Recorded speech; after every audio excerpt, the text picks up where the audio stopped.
Assalamualaikum warahmatullahi wabarakatuh. Halo, jumpa lagi dengan saya Devi Eka Marianti dalam video Koneksi Antar Materi Modul 2.1 yang berjudul Pembelajaran Berdiferensiasi, Calon Guru Penggerak Angkatan 5 Kabupaten Malang. Pembelajaran berdiferensiasi, apa itu? Ya, pembelajaran berdiferensiasi adalah sebuah pembelajaran yang dirancang untuk memenuhi kebutuhan belajar murid dan bagaimana cara guru merespon kebutuhan belajar tersebut agar murid dapat mencapai tujuan pembelajaran. Pembelajaran berdiferensiasi ini memungkinkan murid mengembangkan kodratnya dengan maksimal karena pembelajaran ini berbasis kebutuhan belajar. Pembelajaran berdiferensiasi hadir sebagai jawaban dari keberagaman murid. Keberagaman murid ini menuntut guru untuk menghadirkan pembelajaran yang dapat memenuhi keberagaman tersebut. Prinsip pembelajaran berdiferensiasi ada 6 sebagai berikut.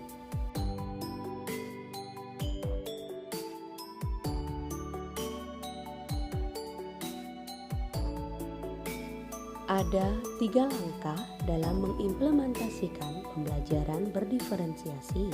Yang pertama, persiapan, kedua, pelaksanaan, ketiga, evaluasi. Yang bisa kita lakukan selama masa persiapan yaitu mendiagnosa kebutuhan belajar, pemilihan strategi berdiferensiasi, merancang RPP, dan persiapan alat serta keperluan lainnya. Tahap kedua yaitu pelaksanaan, di mana kita melaksanakan pembelajaran yang sudah dirancang di dalam kelas menggunakan strategi berdiferensiasi. Selanjutnya adalah tahap evaluasi, di mana kita melakukan evaluasi terhadap pembelajaran maupun proses pembelajaran berdiferensiasi. Kita bisa menggunakan prinsip-prinsip evaluasi dan banyak macam-macam evaluasi yang bisa kita terapkan, misalnya tes ataupun non-tes. Kebutuhan belajar murid antara satu dengan yang lainnya sangat berbeda. Untuk mengetahui hal tersebut, seorang guru dapat melakukan beberapa tes sehingga mendapatkan gambaran atau data kebutuhan setiap murid secara rinci. Seperti seorang dokter, ia akan melakukan diagnosa pada pasien, kemudian menemukan penyakit yang diderita. Saat mendiagnosa, seorang dokter bisa menggunakan beberapa cara, misalnya dengan wawancara, observasi, tes darah, X-ray, ataupun cara yang lainnya. Serangkaian tes tersebut akan meyakinkan dokter tentang penyakit, jenis obat, dan treatment yang dibutuhkan oleh pasien. Inilah yang juga harus dilakukan oleh seorang guru. Proses diagnosa kebutuhan siswa dilakukan sebelum guru membuat rencana pembelajaran. Diagnosa awal yang dilakukan guru bisa dengan berbagai cara, misalnya dengan wawancara, baik kepada murid, guru yang sebelumnya mengajar, ataupun kepada pihak keluarga, orang tua, saudara, tetangga. Bisa juga dengan teknik observasi, mengobservasi setiap kegiatan yang dilakukan siswa, kecenderungan siswa. Bisa juga melakukan tes ataupun pengumpulan informasi yang berasal dari data, misalnya nilai pada rapot pada pembelajaran sebelumnya atau kelas sebelumnya, dan lain sebagainya. Dari data tersebut, guru akan mendapatkan gambaran rinci tentang kebutuhan belajar apa yang dibutuhkan oleh masing-masing murid. Lalu, apa sih aspek kebutuhan siswa itu? Menurut Tomlinson, tahun 2001 dalam bukunya yang berjudul How to Differentiate Instruction in Mixed Ability Classroom menyampaikan bahwa kita dapat melihat kebutuhan belajar murid paling tidak berdasarkan 3 aspek, yaitu kesiapan belajar murid atau readiness, minat murid, dan profil belajar murid. Readiness atau kesiapan belajar murid. Kesiapan belajar murid merupakan kapasitas untuk mempelajari materi, konsep, atau keterampilan baru. Sebuah tugas yang mempertimbangkan tingkat kesiapan murid akan membawa murid keluar dari zona nyaman mereka dan memberikan mereka tantangan, namun dengan lingkungan belajar yang tepat dan dukungan yang memadai. Mereka tetap dapat menguasai materi atau keterampilan baru tersebut. Menurut Tomlinson pula, kesiapan belajar murid ada 6 macam yang disajikan dalam sebuah bagan yang disebut the equalizer. Minat murid merupakan suatu keadaan mental yang menghasilkan respons terarah kepada suatu situasi atau objek tertentu yang menyenangkan dan memberikan kepuasan diri.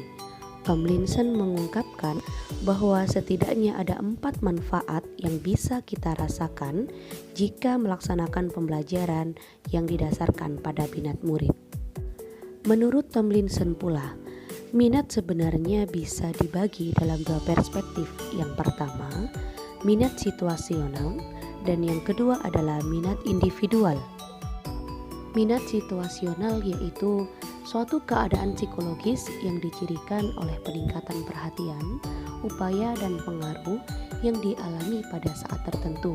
Biasanya anak ini menyukai sesuatu karena ada faktor eksternal yang menarik.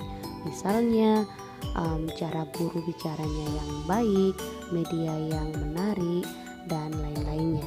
Untuk yang kedua, minat individual yaitu kecenderungan individu untuk terlibat dalam jangka waktu yang lama dengan objek atau topik tertentu.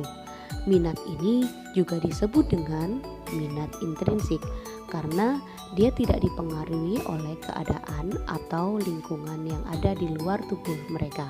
Meskipun seorang guru menyampaikan dengan kurang baik ataupun media yang kurang menarik, seorang murid akan tetap menyukai pelajaran atau topik tersebut.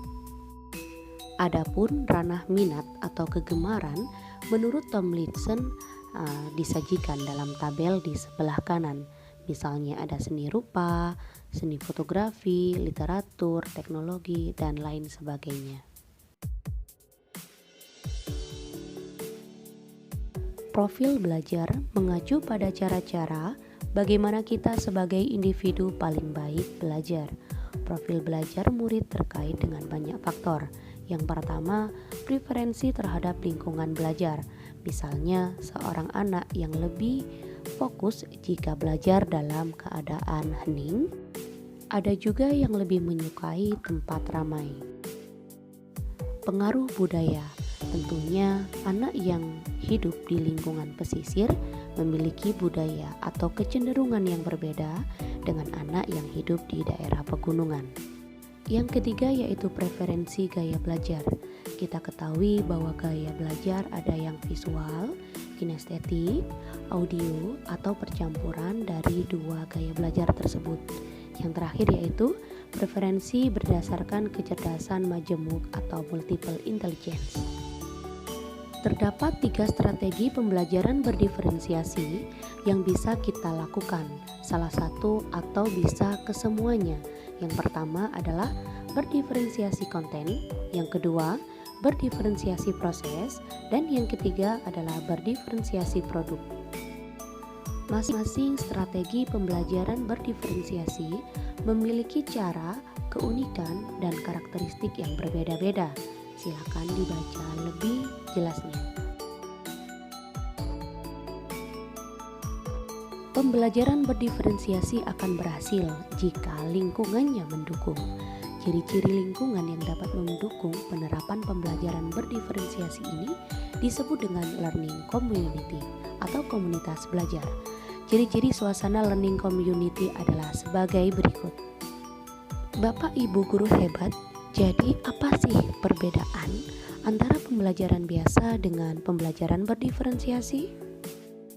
Perbedaan yang mencolok ialah kita bisa memberikan berbagai pilihan kepada murid kita. Misalnya, pilihan diferensiasi produk. Misalnya pada pembelajaran materi iklan di kelas 5 SD semester 2, kita bisa memberikan kebebasan anak-anak untuk membuat iklan dalam bentuk iklan cetak, iklan video, maupun iklan audio. Nah, pembebasan pemilihan produk dari murid-murid tersebut ialah sebagai bukti bahwa kita sudah mengimplementasikan pembelajaran berdiferensiasi. Adapun keterkaitan dengan materi yang lainnya, yaitu yang pertama, materi Ki Hajar Dewantoro, bahwa setiap anak dilahirkan dengan kodratnya masing-masing. Setiap anak memiliki keunikan, karakter, minat belajar, gaya belajar, dan yang berbeda antara satu anak dengan yang lainnya. Guru ialah seorang petani yang bertugas menuntun tumbuh kembang murid dengan memberikan lingkungan yang dapat memaksimalkan tumbuh kembangnya sesuai dengan kodrat masing-masing, ya, dengan pembelajaran berdiferensiasi. Menurut Ki Hajar Dewantoro, tujuan pendidikan ialah mengantarkan murid mencapai keselamatan dan kebahagiaan yang setinggi-tingginya. Dengan pembelajaran berdiferensiasi, setiap anak akan merasa bahagia karena merasa dimengerti oleh gurunya. Keterkaitan dengan materi nilai dan peran guru penggerak, yaitu bahwa nilai guru penggerak adalah berpusat pada murid, reflektif, dan inovatif. Dengan pembelajaran berdiferensiasi, berarti kita sudah menerapkan pembelajaran yang berpusat pada murid, pembelajaran yang reflektif, dan inovatif.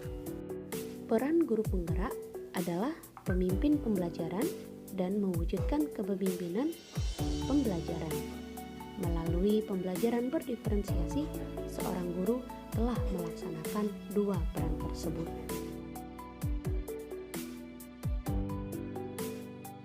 Bapak Ibu guru hebat, demikianlah penjelasan tentang pembelajaran berdiferensiasi yang bisa saya sampaikan. Mohon maaf atas segala kekurangan dan khilaf. Terima kasih atas 12 menit yang sangat berharga. Semoga bermanfaat. Terima kasih. Wassalamualaikum warahmatullahi wabarakatuh.